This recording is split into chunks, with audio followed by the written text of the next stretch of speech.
Hey guys, so it's starting to look like a car again. I just wanted to give an update on the 81 Z28 project. I've been working on this thing for the last 2 weeks, pretty much straight, every day, almost every day. And we've got her here, guys, where we're pretty close to being able to turn the key. Lots has happened, lots of good stuff has happened. Made a ton of progress. A lot of parts came in. You know, she's just started putting the carpeting in. I've been working underneath the dash, getting the painless wiring kit wired up. It's almost done. A couple more wires. The next thing's going to be to wire the gauges in. Not a big ordeal. And then putting the interior together. Not a big ordeal. This is the easy stuff. The worst part of this so far has been probably that painless wiring kit. This thing right here. It's been painless, but it's been a bit of a pain. Not problems, just a lot of work. A lot of odds and ends to button up. So we got the front end back on. We got a ton of new hardware in there. Got the air dam installed, the ground effect up the sides. Got a pair of Cadillac horns right there wired in.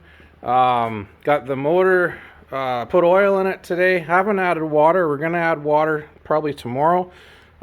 Made that bracket that I was talking about for the air cleaner. What I'm going to actually end up doing, guys, is running a pipe down into this corner and have a little bit of a cold air box built for this filter. But for now, this is going to have to work because that'll be a project for another weekend. Just finished modifying the EGR pipe. Extended it with a piece of gas pipe. I'm going to take that over to my buddy's place who's got all sorts of welding and soldering tools. We're going to try to solder those ends together.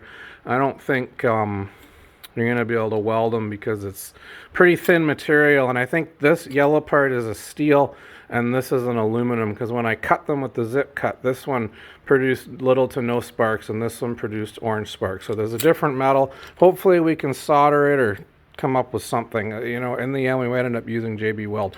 I want to use this on the car because it does help with knock. The car opens up the EGR valve and allows spent gases into the intake to drop knock if you get it.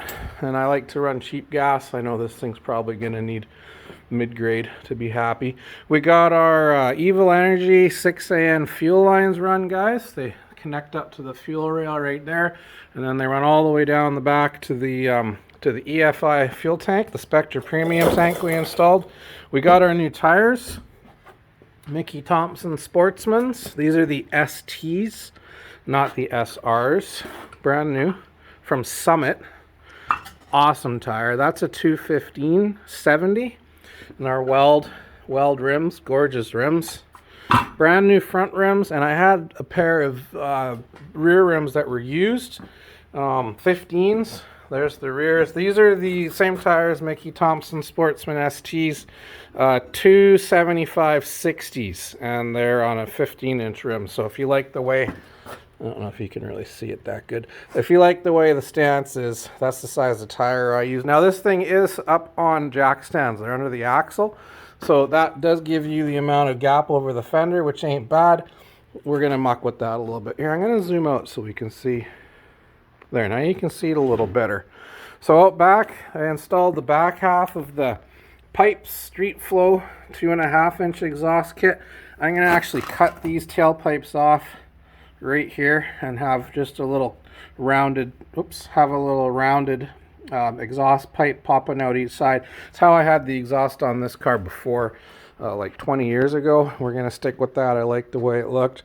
Cleaned out the trunk. Ordered a new trunk mat, guys. It's here somewhere. I don't know where it is right now. Right there. New trunk mat with jute. So we're going to have a nice trunk mat. And these are those black leather seat covers from lseat.com. They're going to go, that's the rear seats right there. The front seats are in my other storage unit. I'm going to go get them pretty soon because the next step of the project is going to be to redo those seats and install them. Door panels, we got those up on the rack over there under the lights. And yeah, she's probably going to make noise this weekend is my hope. All I got left to wire is the cooling fan relays, which are all ready to go. It's a pair of twin electric fans. Those are the relay grounding wires right there. And I've got a pair of wires under the dash that run off the computer. I just need to run a piece of wire through the fender well from there to there. Hook up the power for the fuel pump, which runs down the inside of the car and through a hole in the trunk. Add fuel. Like I said, we're going to add water. Battery tray's coming tomorrow. I ordered a new one from Eckler's. Should be here. So we'll have our battery tray right there. We've got our new battery right there. Twin posts, so we can hook the car up to these two posts, and we can hook any accessories to these two posts down the road. And we're going to turn the key. So I'll make a video of that happening. I feel there might be a bit of an audience here for that, but anyway, there's an update, guys. Wish me luck. This thing will be ready by the weekend to make some noise, and then we're going to slap the exhaust on it, adjust the suspension and steering, have it aligned at the front end, and probably throw 3 months insurance on it and enjoy it for the summertime. Alright, hit the subscribe button. I'll make another video over the weekend when we try to start this thing. Thanks for watching.